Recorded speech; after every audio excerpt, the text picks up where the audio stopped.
but at some point. Before Christmas. So that's exciting, Oh, right? you're moving back to Philadelphia? Can you imagine that? Oh, Lord. We should just start that rumor. Well, there's a Facebook group. There is a Facebook group that is dedicated to people trying to bring me back to Philadelphia.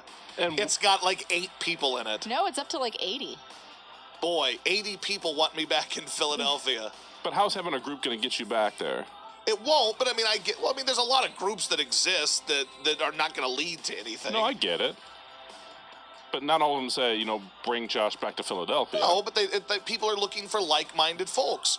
Like people used to listen to conservative radio, and most of them hated Obama, right? And they wanted Obama gone. That doesn't mean that Obama was going to disappear because Rush Limbaugh and his listeners didn't like him. That's a fair point. Same can be said for all these liberal outlets that are trying to get Trump impeached. Just because you yell about it on the radio or TV doesn't mean that Trump's going to get impeached. There's a little bit more that goes to it than, just Rachel Maddow being upset. I know that you might think that the world operates that way. Well, they're working on a case.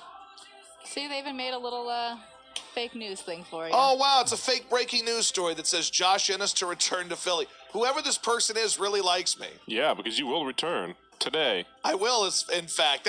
Technically, that's a true story. Yeah, it is. It also says that station manager Spike Eskin is elated. Now, I would never end up working there again. But I'll tell you this, that this just shows you how my name is clickbait. Almost anywhere I go, my name ends up being clickbait. So I went back to Philly for the draft. We did the shows there from the draft. And one of the blogs did a story that said, Josh Ennis returns to Philly. Kid you not, that was just the headline. Josh Ennis returns to Philly. Then you click on the story and it's, Josh is in town for 2 days to do the draft.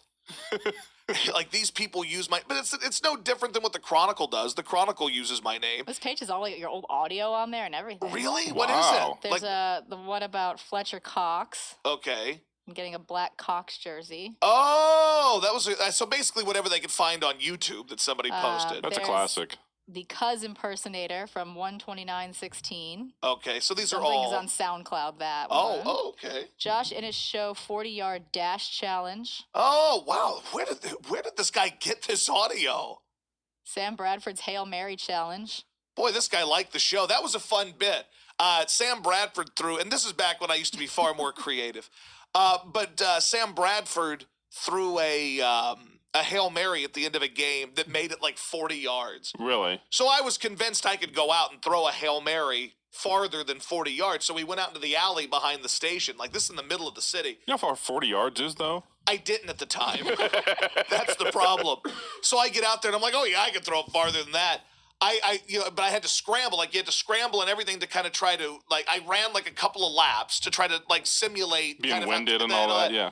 I threw it like 25 yards. Wow. Yeah. Big man. Let me tell you something that's hard to do. What's that? Throw an NFL regulation size football. It is deceptively large. And you don't have small hands. I don't, but the ball is large. Yeah. So that's what they've got on there. Huh? That's cool. Yeah. See, what they need to do now is start a Keep Josh in Houston page, and you guys can battle. Is what you guys can do. Battle it out to the Because death. I do think there are a lot of the Houston listeners that are convinced that I'm going to leave at some point. Who knows? I don't know what's going to happen. They may fire me here. I have no idea what's going to happen. I mean, I honestly don't. But from what I gather on Twitter, most of the people here don't like me anyway. That's what I gather from Twitter, at least. Like how many people on Twitter? Enough. 2? Enough that don't respect my snow PTSD, for one. Oh, how do they not respect it? Because people think know it's not real? I just want to start a dialogue.